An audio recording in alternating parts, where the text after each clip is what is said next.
ओम नमो नारायणाय नमः। नमस्कार दर्शकों, आप सबका हमारे YouTube चैनल आर्ची की आराधना में स्वागत है।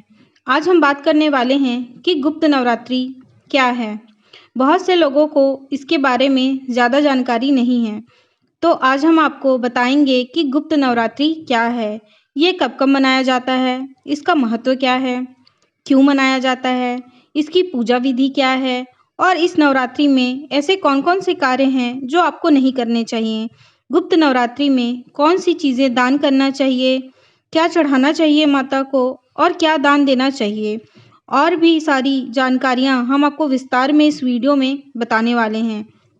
मगर उससे पहले अगर आप हमारे YouTube चैनल पर नए हैं और आपने अभी तक हमारे चैनल को सब्सक्राइब नहीं किया है, तो हमारे चैनल को सब्सक्राइब करें ताकि आपको ऐसी जानकारियाँ मिलती रहे। तो चलिए शुरू करते हैं हम अपने वीडियो को। सनातन धर्म में नवरात्रि पर्व का बेहद ही खास महत्व होता है। मुख्य रूप से नवरात्रि शरद और चैत माह में मनाई जाती है, लेकिन शास्त्रों के अनुसार यह 4 प्रकार की होती है। माघ और आषाढ़ माह में पड़ने वाली नवरात्रि को गुप्त नवरात्रि कहा जाता है। इस साल माघ माह की नवरात्रि रविवार को शुरू हो रही है। गुप्त नवरात्रि में माँ दुर्गा की पूजा भी गुप्त रूप से की जाती है। ऐसी मान्यता है कि गुप्त नवरात्रि के पूजा पाठ में जितनी गोपनीयता बरती जाए उतनी अच्छी सफलता मिलेगी।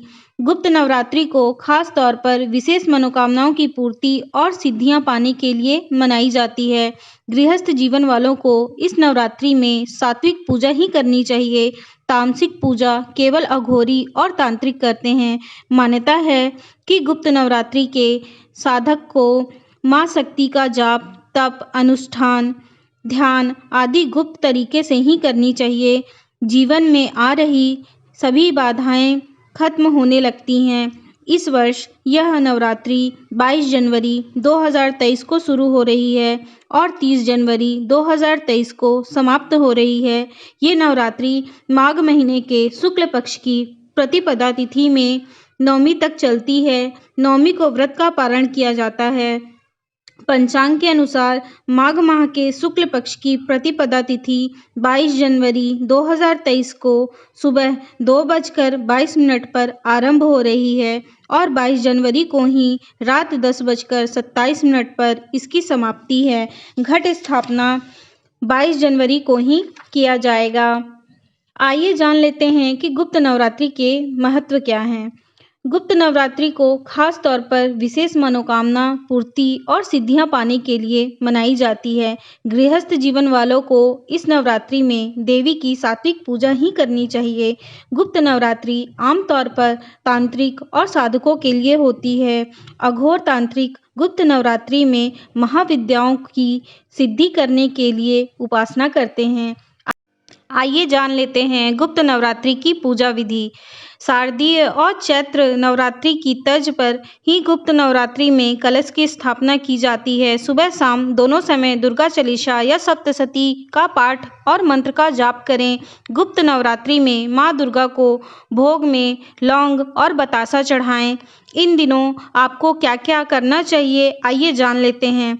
गुप्त नवरात्रि में माँ को लाल रंग का फूल चढ़ाएं। इसके साथ ही हवन करते समय चावल की खीर को शहद मिलाकर हवन करें। ऐसा करने से बिजनेस और नौकरी में तरक्की मिलेगी। इसके साथ ही घर में सकारात्मकता बढ़ेगी। गुप्त नवरात्रि में माँ लक्ष्मी को प्रसन्न करने के लिए कमल का फूल अर्पित करना चाहिए। ऐसा माना जाता है कि इससे माँ लक्ष्मी का घर में वास होता है।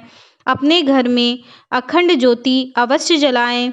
कुछ चीज़ें ऐसी भी हैं जो आपको गुप्त नवरात्रि में नहीं करना चाहिए। आइए जान लेते हैं वह कौन कौन सी चीज़ें हैं।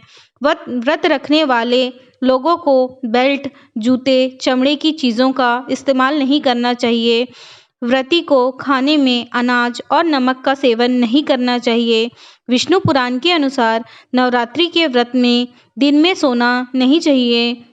गुप्त नवरात्रि में गेहूं के आटे का इस्तेमाल वर्जित है। इसके स्थान पर अरारोट का आटा, कुट्टू का आटा या सिंघाड़े के आटा या साबूदाने का इस्तेमाल करें। व्रती को प्याज, लहसुन व मांस मदिरा का सेवन नहीं करना चाहिए।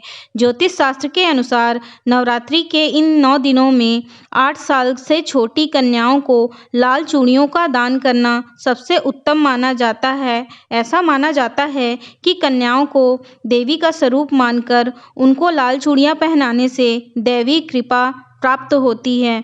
उम्मीद है आप सबको यह सब जानकारी अच्छी लगी होगी। अगर आपको यह सब जानकारी अच्छी लगी है तो हमारे वीडियो को लाइक करिए, कमेंट बॉक्स में ओम नमो नारायणाय नमः लिखिए और हमारे चैनल को सब्सक्राइब करिए ताकि आपको और ऐसी जानकारियाँ मिलती रहे। धन्यवाद।